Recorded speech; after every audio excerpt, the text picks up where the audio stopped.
Well, good afternoon, everyone, and thank you for being at this 4 o'clock briefing. The one thing that we can say with certainty is that we were correct on Friday and Sunday when we said this is not going to be a 1 or 2 day event. The fact is, when the temperatures get as low as they got on Sunday night and Monday night, we are dealing with the ice that has been left throughout the state. I want to give you just a little bit of an update on what we have done today. General Ginn and I and others took a trip to North Mississippi. We stopped at Camp McCain, where the Mississippi National Guard that is deployed is headquartering and basing their operations. I'll let General Ginn speak to that. A lot of really capable, competent people there. We're very proud of what they are doing, and they have been successful over the last 24 to 36 hours getting supplies to the areas most in need. We continue to receive requests, but I will tell you, just as an example of the size and the enormity of what we're dealing with here, as of 1400 hours today, which is 2 o'clock our time, we have had 40 counties make requests through Web EOC, and the total number of requests are 357. Obviously, we are working our way through that in each of one of those requests to ensure that we either can source it or that it is indeed needed. We have worked with our federal partners at FEMA. As I have told you a couple days ago, we had received 30 generators and we're expecting 30 more. We have now received those additional 30. We now have 60 generators based or headquartered that have not, all of them have not been distributed yet, but 60 at Camp McCain, and we have requested and received an additional 30 generators that are currently stationed at Columbus. We have received from our federal partners 4 truckloads or 128,000 bottles of water. We have received 4 truckloads of MREs or 107,520 meals. We have sourced an additional 2,178 cots, 2 truckloads of blankets or approximately 9,000 blankets for the warming centers that are open all throughout the state. We currently have warming centers in total 35 counties of Mississippi with a total of 68 individual facilities that are open throughout the state of Mississippi. Not only did we go to Camp McCain, we also stopped today in Tippah County. As you know, Tippah County is one of the hardest hit counties in the state, along with their neighbors to the south and southwest and to the east. We made a stop at the Tippah County Hospital, and I can just tell you that from my personal experience, how much I appreciate the conversations that we had there, and the fact that it reminds you of the heroes that we have in Mississippi, just Mississippians going over and beyond the call to help their fellow neighbors. Fortunately, there at the hospital, they have power back. We are working to source them water, but again, a lot of people that are just doing incredible work there. We also made a stop at the nursing home facility there, where we had actually sourced a generator for them because they did not have power. We appreciated our friends at the U.S. Army Corps of Engineers. They are helping us in terms of the generator installation where that is necessary. But now we find ourselves on Wednesday, and we still have a little over, we've had a lot of progress on getting power back on throughout the affected area. However, we do know that we have a lot to go. There's the latest number I saw is we still have a little over 100,000 in Mississippi without electricity. There are literally hundreds and hundreds and hundreds of linemen, both from in-state and out-of-state, that are out working. The weather was better today. That helps. We're seeing significant reductions in the total number of outages because of that. But we also know that we're going to go into tonight with a large number of people that continue to have no power, and we are continuing to encourage staffing and resourcing the various warming centers so that those individuals in our state, because it's going, even though it warmed up today well above freezing to the 38 to 40 range, it's going to be well below freezing tonight and maybe down in the low 20s in much of the north part of our state. As you have seen, sadly, we can confirm 10 fatalities with this event, and multiple injuries as well, at least 18 we have confirmed, but there could be, at least 14 that we can confirm, but we think those numbers are going to rise. We've had 51 counties make damage reports, as well as 37 municipalities make damage reports in our system. We anticipate those numbers are going to go up as well. We know that there has been a lack of power and also a lack of being able to get online to do those things at various EOCs in the north part of the state, and so we expect those numbers to rise as well. I'm going to let Executive Director of MDOT, Brad White, give you an update, as well as our Commissioner of the Department of Public Safety with respect to some of the roadways and where they find themselves. We have deployed initially an additional 8 uniformed officers of the Mississippi Highway Patrol yesterday. We today have deployed an additional 23 uniformed officers and marked patrols for work on our roadways. We've also asked and received the Mississippi State Department of Health are deploying and standing up medical needs shelter and shelter strike team with equipment and supplies in the affected area. This continues to be an all-of-government approach. We obviously have a lot of experience with natural disasters, but ice storms are just a little bit different.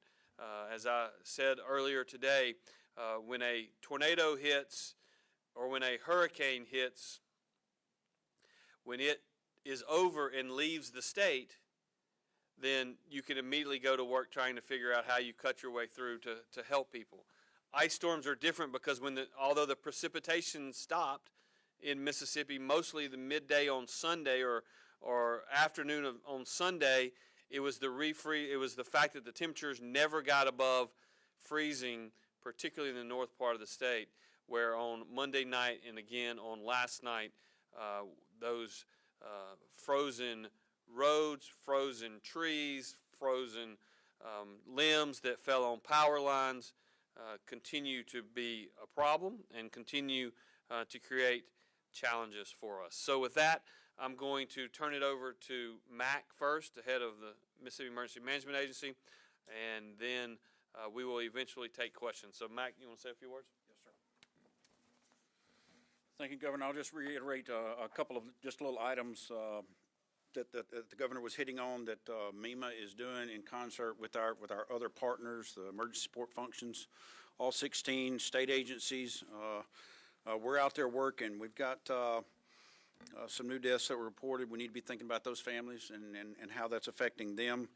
We also look at what we've got on the current total homes affected right now, about 208.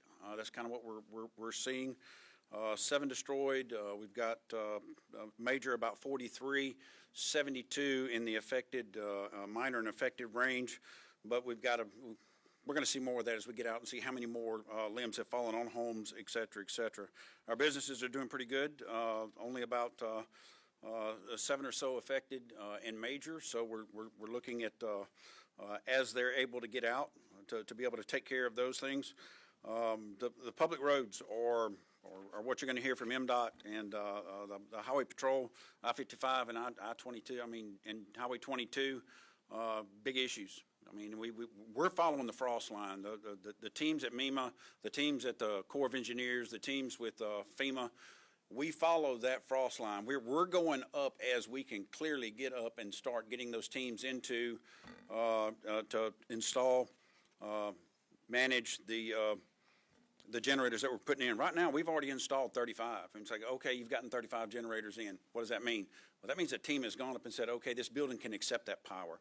We have to evaluate it. And the wraparound services with this UAC, the Corps of Engineers team, it's a one-stop shop. Once we install it, we maintain it, we fuel it, we keep it running to the end of this event. So that is what is all-encompassing around. So out of that 30, we've got 55 more in hand. We've got another 30 available that it can come, and so we're looking at our burn rate. How many is it going to take to get this event done? And so we've got the teams, they're going out each and every day, and that's looking very good. We're putting them on water systems, shelters, warming centers, assisted living facilities, and also corrections, taking care of those folks that are within the state's custody to make sure that they make it through this as well. Reiterate that traveling through the state is still not free. I mean, we're blocked off. This is a time to stay at home when you can.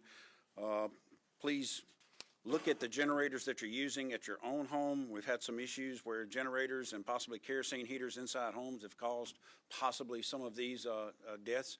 We don't need to lose people. We got to be smart about it. We got to get it done. The governor talked about the reports we're getting in. We're monitoring those every single minute throughout the day. We get another request. Lafayette and a few others were able to get on our communication systems for the state of Mississippi, the MISWIN system, the Wireless Commission. We're at 100%. We're one of the few states. We've got 100% emergency communications that's running through every first responder, everyone that's out there. So we're able to, if we don't have internet, we're going to give it to you over the phone. We're going to give it to you over that radio. We're going to talk it right into our emergency operations center here. We'll put in your needs. We'll get those things moving for you. We've been working through some of those issues. Somebody that don't have internet, no, put it over the radio. We got you 100% VOCO right in. So a lot of water, cots, everything have been distributed out the state. We've got still more to go. We've got the at Camp McCain, Mississippi, made a very judicious decision to go ahead and move a forward base up there along with the Mississippi National Guard. So if you've got it and it's there, it's going to be a shorter time frame. We made an hour-and-a-half trip to Oxford last night, which would have taken 2.5, almost 3 hours. So we're able to make those jumps a lot better into that impacted area, the same way we would do it if we'd be jumping out of Camp Shelby going south to do that for hurricanes and whatnot. I'll be around for any questions that might come at the end, but Governor, I'll let you lift the next person. Thank you, Mac, and I appreciate the entire team at the Mississippi Emergency Management Agency and our partners at the Federal Emergency Management Agency for helping ensure that we resource all of these various requests that we are getting when it makes sense to do so. At this time, I'm going to turn it over to General Ginn. As you probably saw, a number of us stopped at Camp McCain earlier today. I couldn't be more, and I told the soldiers that were there, as you know, we've deployed about 500 so far. I couldn't be more proud of those men and women and the work that they are doing. And the reality is they just have some assets that no one else in the state has. When we had a difficult time last night that I know Commissioner Tyndall will talk about, getting automobiles moving on I-55, we literally sent wrecker crews from the Mississippi National Guard from Camp McCain up to I-55 to get that rolling in, and we saw a lot of progress with respect to that. So, General Ginn, you want to speak to that? Yes, sir. And other things? Yes, sir. Thank you, Governor. Kind of sort of array of our forces with 500 soldiers that we have right now. We went FOC at Camp McCain with 500 soldiers yesterday. Task Force Thunder, that is our operational base, and forward of that, and we kicked these soldiers out. We thought we would kick them out to these forward operating bases by this morning, but we actually got most of them out yesterday afternoon. So the sense of urgency is certainly there. But we got one set up in Greenville, one in Senatobia, one in Oxford, and one in Boonville, and we're working on getting one set up in Tupelo as well. We also We also have several commodity trains, log trains that are running from the MEMA warehouse here in Byram and also out of Camp Shelby as well. And just a quick update on what we've done in the last 24, we've issued 20,000 bottles of water, 630 blankets, 12,000 meals, 300 cots, 8,000 gallons of fuel, and in the last 36 hours, nonstop record service on I-55. So, again, we got 500 soldiers out there doing great work. Task Force Thunder, Colonel Rod Edwards up at Camp McCain, they're working, is doing a great job, and we visited with those soldiers today. Our goal, we have LNOs out in 5 other counties right now besides where we have our operational forward bases set up. The goal is to get them in 30 more counties. So we're working toward that, getting better every day. The sense of urgency is certainly there, and basic life support is our #1 concern. Governor, thank you. Thank you, General Ginn. At this time, I'm going to ask the Executive Director of the Mississippi Department of Transportation, Brad White, to talk about some of the challenges that we've seen, particularly on the interstates. I actually flew over both I-55 and 22 a couple of hours ago. I will tell you that this was not necessarily true 24 hours ago or even 20 hours ago, but as of this moment, the vast majority of vehicles that are on 55 and on 22 are 18-wheelers, and there's not a lot of passenger vehicles. I think a lot of people are heeding the call to, unless you have to be on the roadways, to stay off. We anticipate that these roads are likely to freeze over again tonight. Ice is not, dealing with ice and dealing with snow is not the same thing, and so we are working our way through that, but I'm going to let Brad speak to it. So. Thank you, Governor. Monday morning when the storm had passed, we were realizing that the areas of the state that were majorly affected was primarily the Mississippi Delta, North Mississippi. This is an area that consists of about 15,000 lane miles of state highway and over 3,000 bridges on our highway asset inventory. We deployed about 500 maintenance employees with equipment out in that area. Yesterday was the first day that we've had temperature that got above freezing. Primarily in these areas, they were hit with ice, as the governor said, and as he said, the ice is a much different animal. You cannot plow frozen ice. You have to have cooperation from temperatures getting above freezing, sunshine, and the ability to treat the ice in order to turn the top layers into a slush material that you're able to then plow off and continue treating until ultimately you've removed all of the substance from the highway. Yesterday, our crews were successful in opening up much of the Mississippi Delta as well as East Mississippi in the Tupelo area. Much of the 55 corridor, as you know, experienced some of the heaviest layers of ice. This morning, with the help of the National Guard and the Mississippi Department of Public Safety, we were able to block off the affected areas of I-55, primarily in the Panola and Tate County areas, along with I-22 and Marshall County, back into the state line at Tennessee.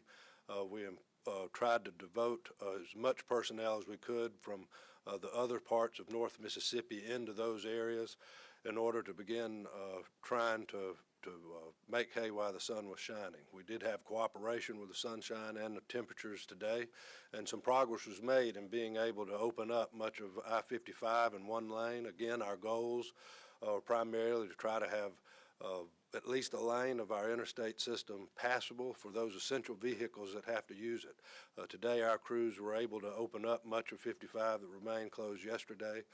We still have the issue that we're working with the Department of Public Safety about the 18-wheeler traffic that remains on these two interstates. We do look to continue having sections of I-55 in this area as well as I-22 or US 78 in Marshall County closed to through traffic so that we can make sure that others don't get stuck in there, but also so we can try to begin maneuvering equipment in. I will remind you another thing about treating ice. Tonight, the temperatures are going to be dropping as soon as the sun goes down. What is left there will refreeze. Our crews will be unable to address some of those issues tonight. And so tomorrow morning, God willing, the sun's going to come up, the temperatures will rise back into the 40s as they were today, and we'll be able to pick up where we left off in treating the area and then continuing to shave off the ice and ultimately opening the highways back up. And I'll be available to take any questions as well after the others make their presentation. Thank you, Brad. And at this time, I'm going to call on Sean Tyndall, the Commissioner of the Department of Public Safety, whose law enforcement officers, primarily the Mississippi Highway Patrol, have been supporting the efforts throughout this weather event, and particularly in terms of escorting the National Guard vehicles last night to get to I-55. I will tell you, just as an anecdote on 55, and maybe Sean can speak to this a little bit, when we flew over it, say at 1 o'clock or so, or 12 o'clock today, there was a pretty significant backup south of Batesville on I-55. My understanding is for the most part that has been cleared up, but we are trying not to allow additional individuals north of Batesville on 55 so as we can ensure that we don't find ourselves in a position like we did last night where you have an 18-wheeler or another truck that either simply staying on the one lane that is open, or in some instances trying to pass on the lane that really shouldn't be open. They end up jackknifing, and it ends up we're not able to move traffic in any direction. And so we're trying to limit that. I'm going to let Commissioner Tyndall talk about it. Yes, so since this event started, the Mississippi Highway Patrol and our other law enforcement divisions at the Department of Public Safety have assisted hundreds and hundreds of stranded motorists. A lot of this accumulated last night on I-55. Troopers with the Mississippi Highway Patrol were out till 4 in the morning removing motorists from their personal vehicles that were stuck on I-55. That presents a different kind of dangerous circumstance than those that are in commercial trucking vehicles or 18-wheelers, primarily, and you've got smaller gas tanks, and it's more likely after a certain amount of time those individuals will run out of gas and then be stuck on the interstate in frozen temperatures without any heat. So it was imperative that we assist those drivers and get them off of I-55. The Mississippi Highway Patrol and our Commercial Trucking Enforcement Division did a great job of helping assist those in personal vehicles to get off the road.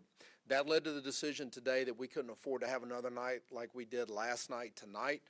We've been coordinating with the Mississippi Department of Transportation as well as the National Guard on working towards getting I-55 and I-22 clear, but in order to do that, it was imperative that we clear that interstate and we clear those lanes of traffic. So as of this afternoon, I-55 will be shut down at the Batesville exit. We were able to move that, as the governor mentioned, a little bit further north to Batesville.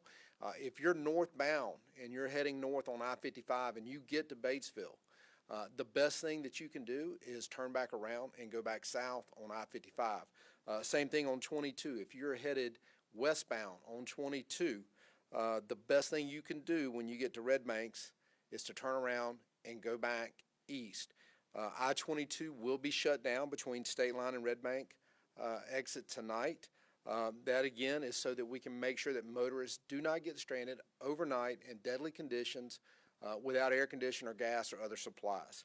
If anybody chooses to get on the interstate after going around barricades or anything like that, I want you to know you're doing that at your own risk.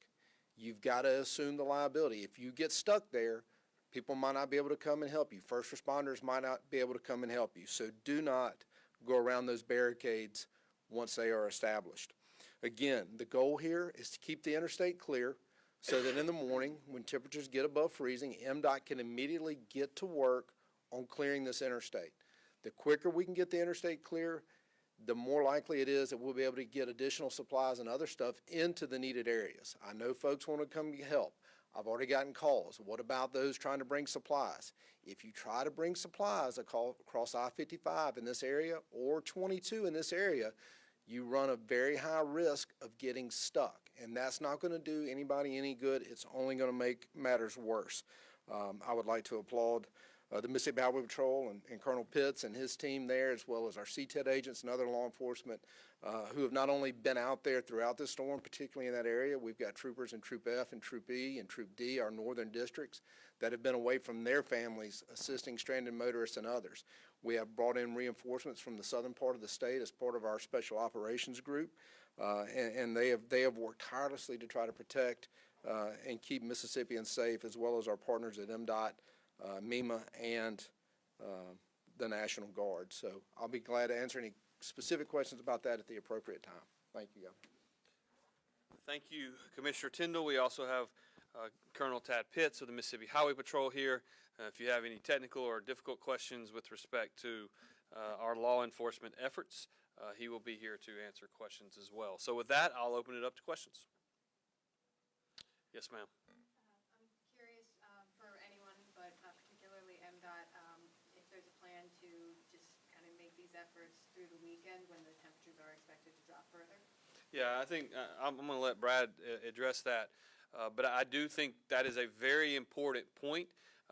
We mentioned on Monday that we thought Tuesday, Wednesday, and Thursday we had a window of potentially better weather, but we also know that starting on Friday, Saturday, and Sunday, it's going to be brutally cold again in the state of Mississippi. And so that creates a large number of other challenges, particularly for those who have not yet gotten power back, particularly for those whose water systems are not back operating and functioning exactly the way they need to, but also that's going to create problems potentially for the roads that do not get cleared prior to Friday. So, Brad, I'll let you speak to the efforts. Well, as we said, from the beginning, our best friend is good weather, higher temperatures above freezing and sunshine. And we've had that yesterday and today across North Mississippi in pockets. Today, a lot of progress was made. We were able to remove a lot of the ice on 55 northbound in one lane. We were able to help 55 southbound remain passable. We had an independent contractor in addition to our forces that we brought in DeSoto County that was plowing north and southbound lanes of 55. We've left a passable lane on I-269 in that area. With the promise of good weather tomorrow, we're hoping to build on that in the anticipation of not having cooperative weather over the weekend. But that is also why from the beginning that we've beseeched the public that if you don't need to be on the road, please don't get on the road because of some of the issues that we've had. Because we're unable to do some of this at night when the freezing temperatures return. So only during those daylight hours we're able to do it. We feel confident that we have all of the equipment that we have at our availability and all of the personnel at our availability, and with the help of the Guard and the Department of Public Safety that have helped us kind of free ourselves of some of the motoring public in that area. I think that we'll be able to see another big difference made tomorrow when the weather is here, and we'll reassess, of course, at that time. With a lot of the focus being on 55 and 22, though, I would be remiss if I didn't point out that we were successful due to the weather yesterday of being able to clear up a lot of the issue in northeast Mississippi. A lot of progress was made in the Delta, and that's what allowed us to be able to refocus some of our personnel from those areas today into these main corridors that are in need of some extra attention.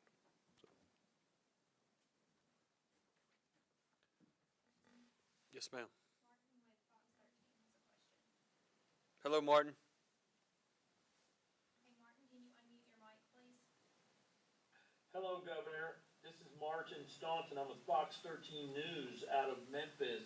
I've talked to a couple of truckers and a couple of residents here in DeSoto County, and myself actually made the drive across 55 to Oxford on Monday.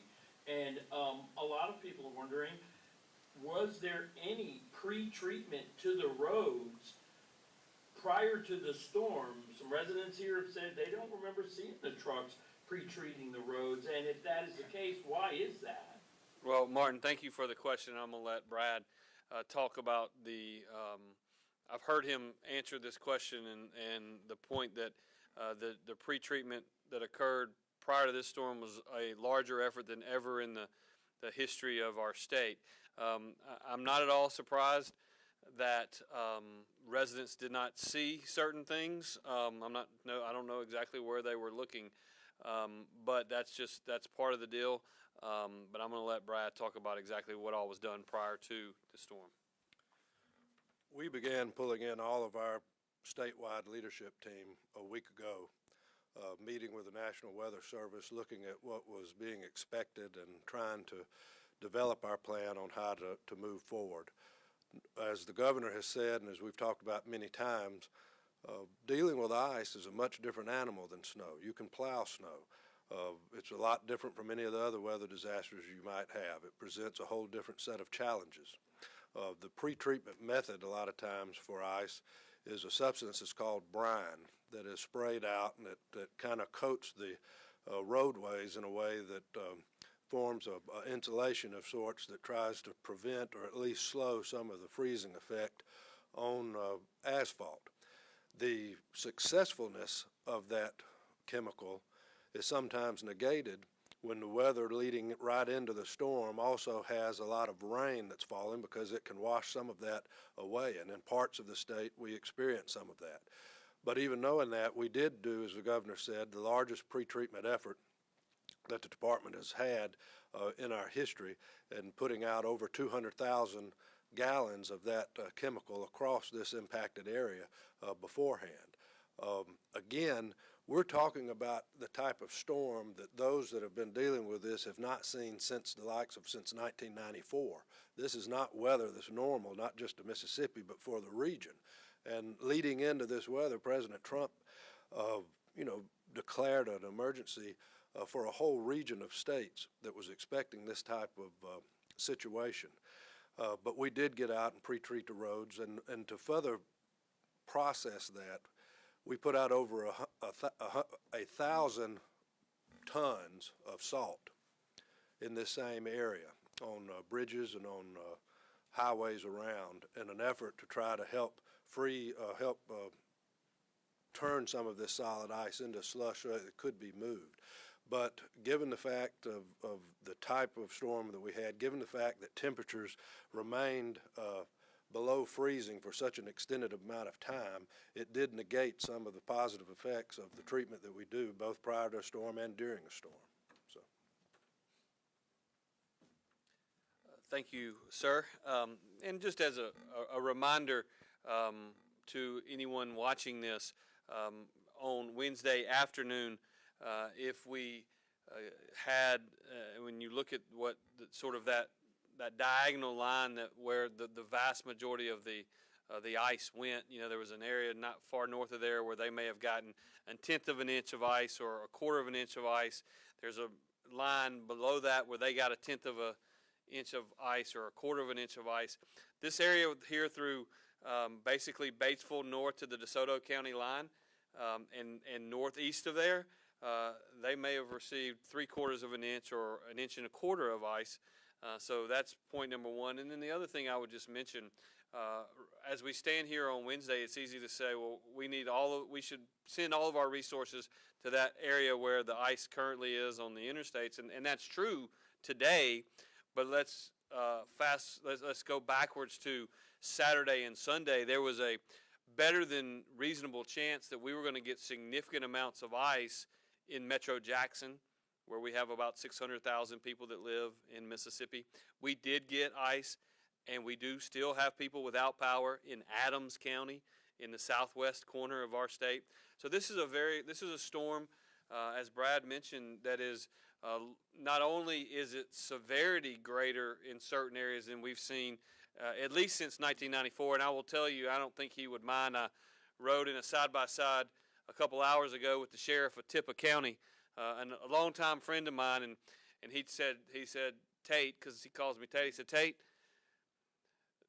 the comparisons to 94 don't even make sense. This storm, for us at least, in Tippah County, is far greater than what we saw in 1994. But it was a major ice storm. It was 32 years ago, and so we are dealing with the situation as it is on the ground right this moment, and we're responding to every need that we can respond to, and we will continue to do so. Yes, ma'am. Hold on one second. come back to you. Okay. Hi, this is Sophie with the Associated Press. I just wanted to get some clarification on the interstate closures. We're looking at MDOT cameras right now, and we're seeing traffic still moving, at least on I-22. So, are there still people out on these highways? Are you expecting that they're going to be able to get off of them before refreezing them tonight? And then how are these highways being closed off? Are there barricades being used? And then if you could clarify just one more time where exactly the closures are occurring, because we've heard some different things. Yes, well, number one, I had a significant number of people that were stranded last night and throughout the day today. We're trying to move those vehicles that were already in that area off, so yes, there is some movement. When you look on the traffic cameras of commercial vehicles primarily getting out of that area. So we have stopped again at Batesville, trying to get people to turn around at Batesville, either go back south or go east if they're northbound. On I-22, we are shutting down at State Line, heading south, and then at the Red Banks exit on I-22, that will also be on the northbound side where we're forcing folks to get off the interstate there. So both lanes of that on I-22 will be closed.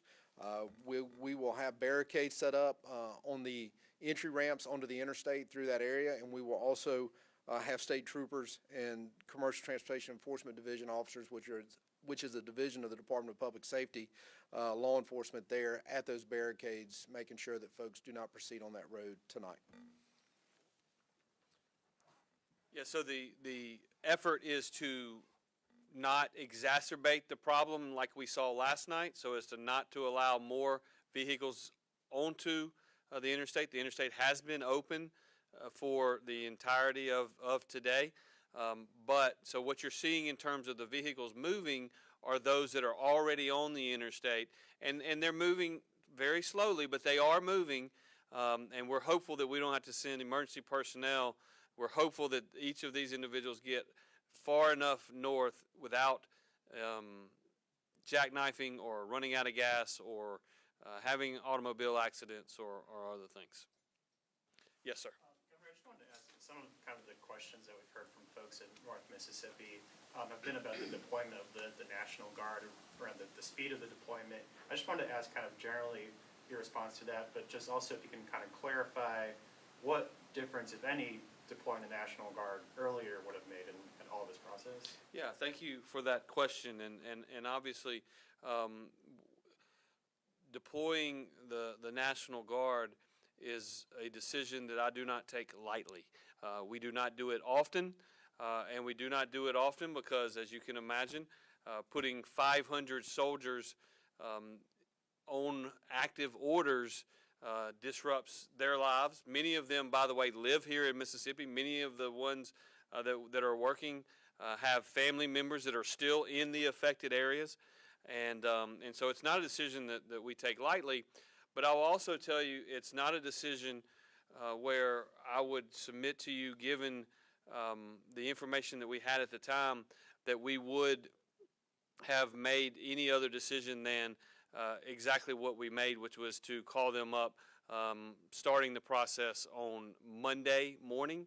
The planning phase, actually, General Ginn and I spoke, and he and his team started the planning phase for the Mississippi National Guard last Monday or Tuesday of last week.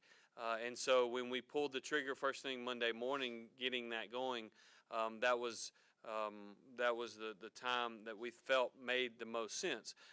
If we had any sort of if we had done it any other time, like if we had done it earlier, it would not have been safe for them to be out and about during the actual event itself on Saturday and Sunday. And so we got them on the road as quickly as it was safe for us to do so. And because, again, of course, it's not as if the Mississippi National Guard has hundreds and hundreds and hundreds of men and women sitting in barracks.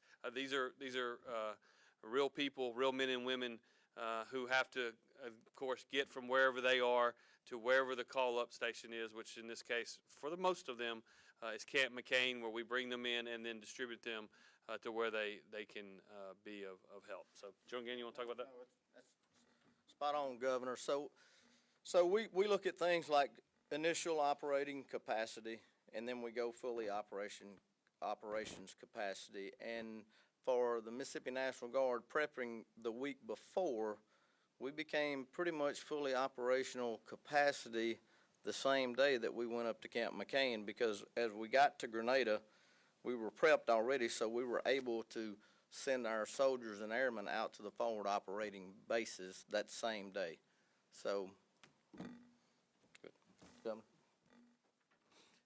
Yeah, and I would just reiterate, we were at Camp McCain earlier today, and Camp McCain is currently housing not only members of the Mississippi National Guard and our leadership team on this particular mission, but they also have a large number of linemen that are at Camp McCain that have been there over the last several days and since the weekend, as well as a large group of, relatively large group of FEMA assets as well, because we are coordinating with them and as we would normally do. Yes, ma'am. Matt Levine has a question. Okay. Mississippi Live Weather.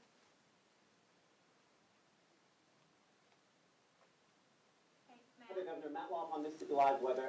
Thank you so much for answering these questions today. As a meteorologist, I have to say this weather event was very well forecasted by both local media and, as you mentioned, the National Weather Service, painting a bullseye exactly where the ice occurred.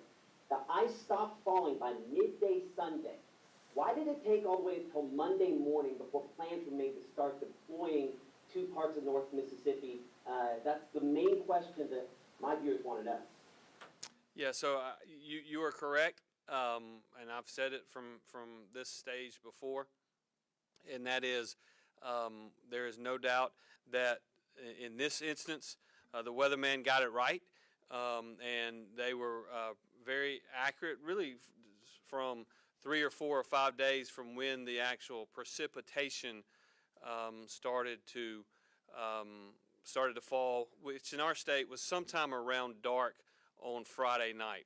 The precipitation that you mentioned falling and being done by around midday on Sunday, that's certainly when the precipitation stopped in the north part of the state, but the actual storm for the most part did not leave the state until sometime later on Sunday.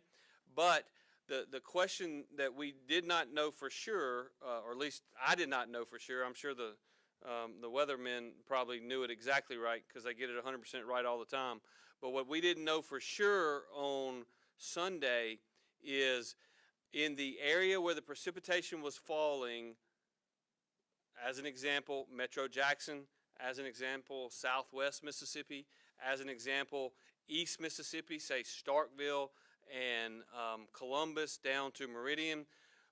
What ended up happening, which is very advantageous for us, is that we had the precipitation stopped and the very, very, very cold weather started after the precipitation got out, and so we didn't have a major event in Jackson. Now, if you go in western Hinds County, you go to Warren County, they had significant amounts of ice. They had about 7,000 or 8,000 people without power, and so I don't think I think that the preparation for deploying the Guard actually started as early as last Tuesday or Wednesday. The actual decision as to exactly the number of units that we were to deploy, the number of individuals that we were to have, obviously started on Monday morning. Okay.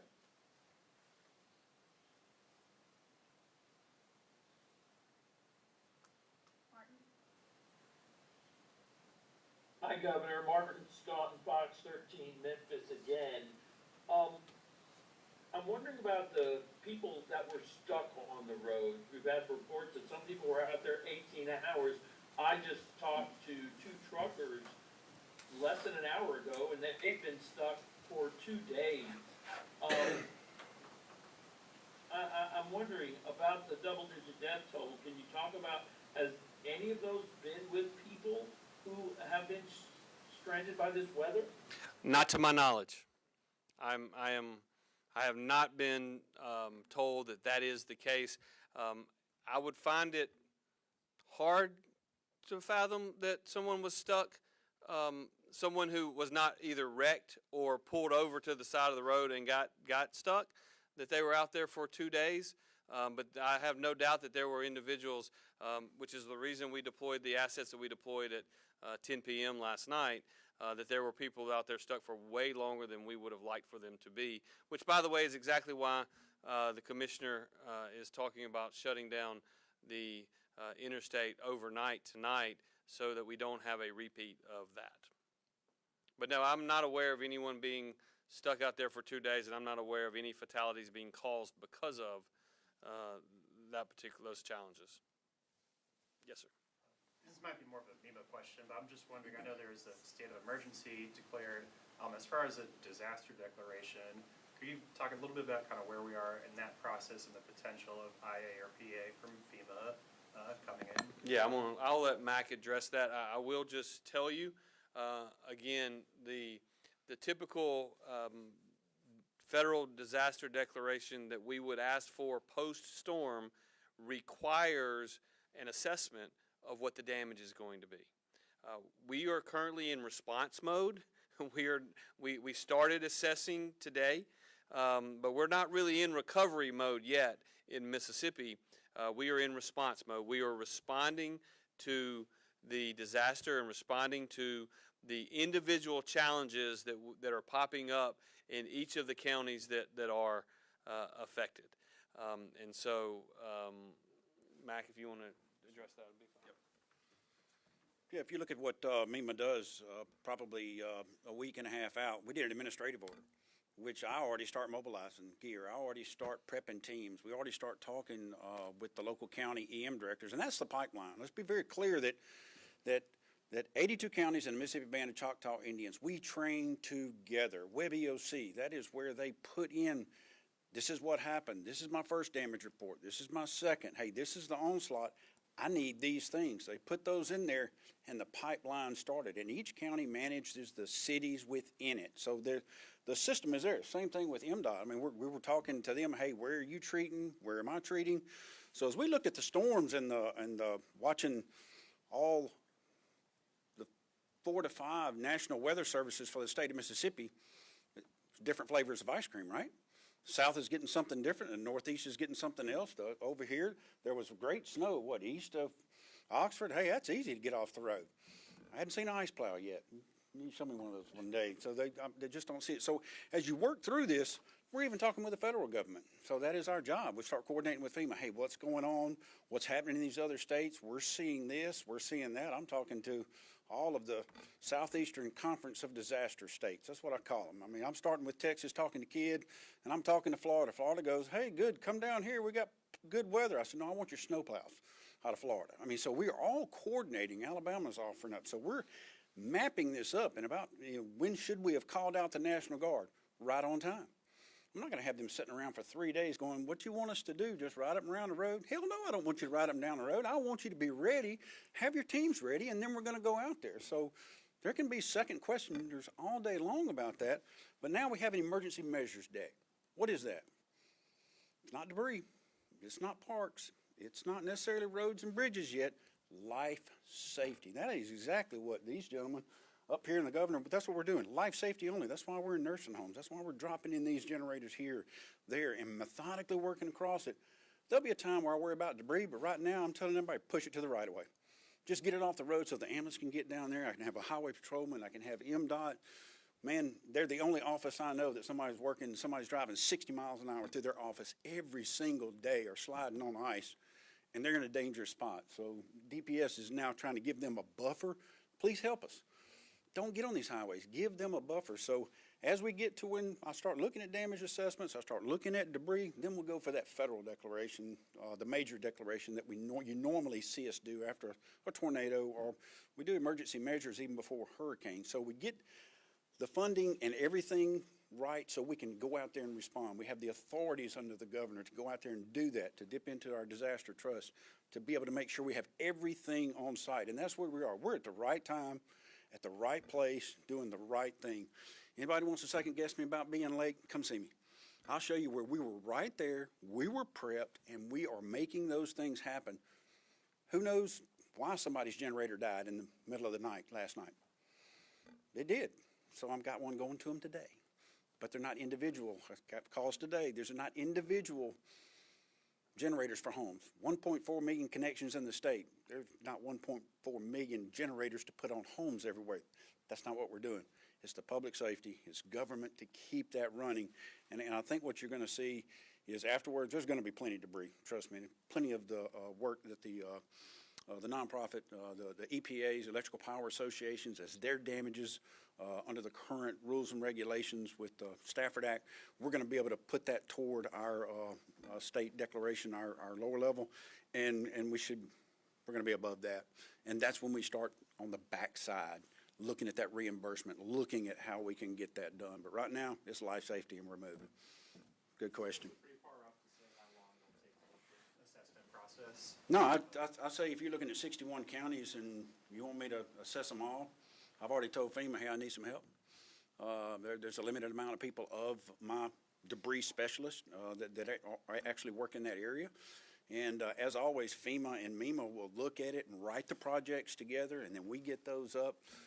But there's no lack of funding to do what we got to do right now. The EPAs have it. They have their own funds, their own emergency funds, and we're not replacing a pole. We're not working on a transformer. We are moving. Everybody's moving. We're in the Disaster Trust Fund. We're funding some of these teams, the National Guard, you name it, the overtime that Brad's folks are working at, MDOT, DPS, you name it, Department of Health. If there's somebody that needs to be mobilized, we're on it. And so that's why we have a Disaster Trust Fund in the state of Mississippi that the governor monitors and the legislature funds, because we know we got to move fast. So we're in the right time, right place, doing the right thing. And this Mother Nature and the ice is bad. So we got to have a little time to get that done. And I believe we're going to be right on time this weekend, get some things done to be able to go forward. Yes, ma'am. Looking at reporting here, in which State Senator Nicole Boyd shared incidents of price gouging up in her district, particularly in things like getting tree branches cleared. Is there a plan to respond to that, or have y'all heard reports of price gouging up in those areas affected? We've heard rumors of what some people want to charge to do certain things. I will tell you that Mississippi has a price gouging statute. It is illegal to price gouge in the state of Mississippi, and it should be. So, we want to make sure that in disasters of this magnitude, there are always going to be shysters, and so we encourage everyone in our state to report these particular things. If someone comes to you and says, "Hey, I'll charge you 10x to do something," you think it ought to cost X. That doesn't necessarily mean it's price gouging. It may be a ridiculous price, and you ought not hire them. But clearly, it is illegal in the state of Mississippi to price gouge when we are under an emergency. And if there is a legitimate instance where there is price gouging, then I will personally encourage the Attorney General to prosecute it, and I have no doubt that she will. And so please turn in any legitimate price gouging attempts, and we'll make sure that they get prosecuted. Yes, sir. Yes, sir. You're right with Channel 16. Could you speak to the death toll and share any information you might be able to share about these people? Yeah, so terribly tragic event. We currently are reporting 10 fatalities. The latest of those 10 that I have from earlier today were 3 fatalities in Tate County, Mississippi. It was a house fire. It is terribly unfortunate. We see this from time to time when even when power is not out, but certainly when power is out, individuals in our state using space heaters or propane heaters or some other avenue to try to stay warm, and a fire occurs, and so that's an alleged house fire caused the latest 3 fatalities in Mississippi. Absolutely tragic. It's why we're trying to continue to communicate across our state. And look, let's reiterate, when we talk about the weather as it existed, if you look at the forecast from Thursday and Friday, the president declared a major disaster for, I think, 15 states. But if you looked at the weather forecast, all 15 were getting major weather, but the dark red circle on every major forecast was in North Mississippi. And so we received a different kind of weather than what you saw in a lot of other states. And by the way, we saw a different kind of weather in Adams County and in Wilkinson County and in Warren County, even than what we saw in Tate County. We're not talking about shutting down interstates in Warren or other counties such as that, because we didn't get the level and the amount of ice that we received in the north part of the state. So, but yeah, price gouging is illegal. If you know of price gouging and you can confirm it and document it, I am for prosecuting it. I will ask the Attorney General to prosecute it, and I'm confident that she will do that.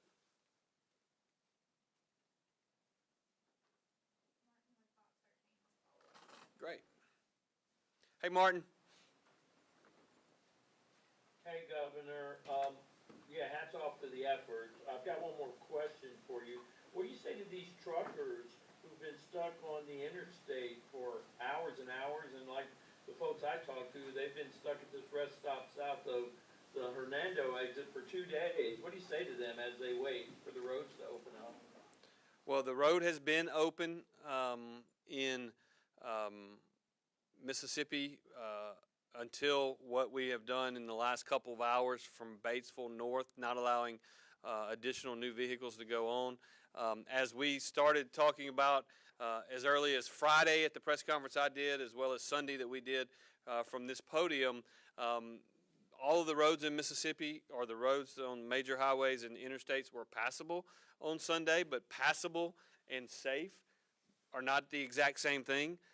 And so what I would say is to everyone that's looking to travel either on I-55 or I-22, we are hopeful that we know that we made progress today, and we are hopeful that we can make more progress tomorrow.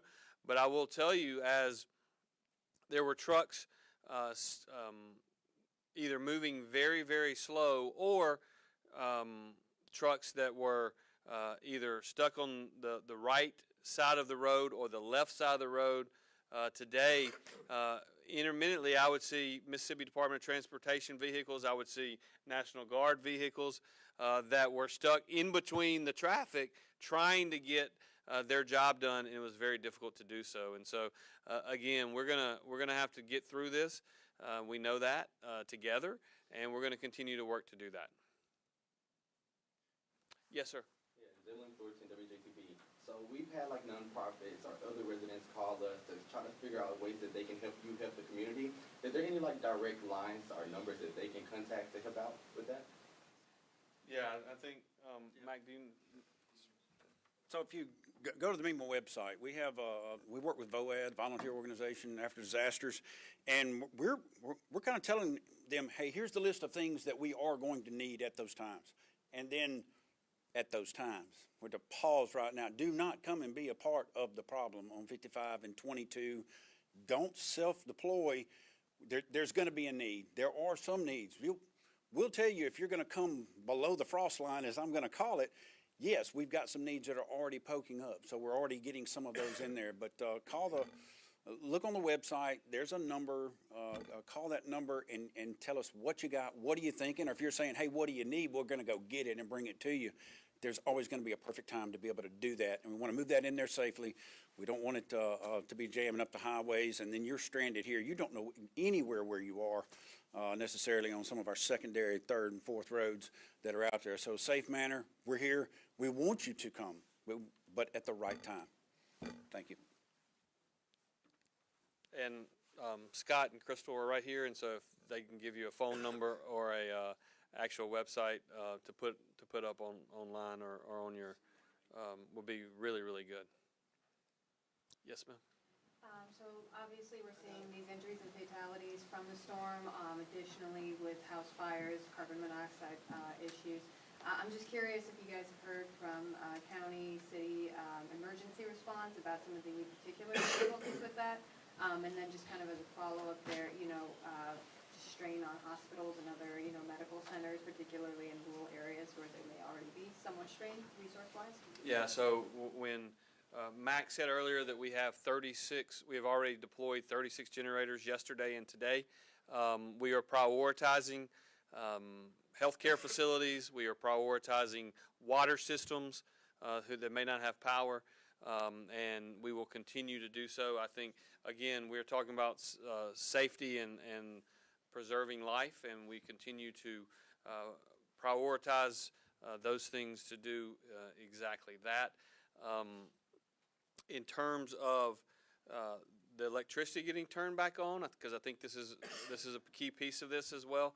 As you know, we predicted yesterday that the TVA would have all of their major transmission lines hot by close of business yesterday. They did so, and so now we've got the individual EPAs from all over the state that have literally hundreds and hundreds and hundreds of people staged that are out and about trying to get people's power back on.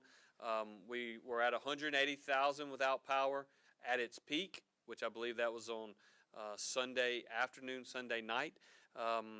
Before we came in here, that was down to close to 110,000, and I'm hopeful that continues to come down here towards the last couple of hours of daylight here on Wednesday, and hopefully they will continue to do so. I saw that Entergy had put out an actual schedule as to when they thought the lights would be back on in their entire territory, with Grenada being the hardest hit. By the way, Camp McCain, where we were today, is in Grenada, Mississippi. Entergy said the day before yesterday that it was the hardest hit of their entire area. So you can see the challenges that we're dealing with respect to that.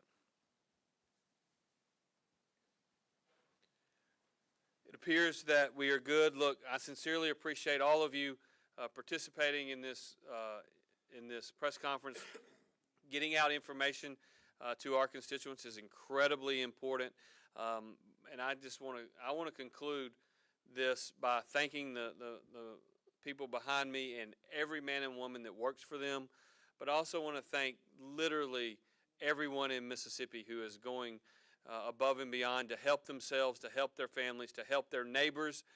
When you do what I did today and you travel and you get to meet with the people who are running the long-term care facility in Ripley or running the hospitalist in the hospital in Tippah County, it'll make you proud to be a Mississippian. I'll just tell you that, because there are a lot of people doing a lot of work right now to try to not only help themselves but help others, and we're going to get through this, and we're going to get through it together. So thank y'all. Pray for Mississippi, and God bless.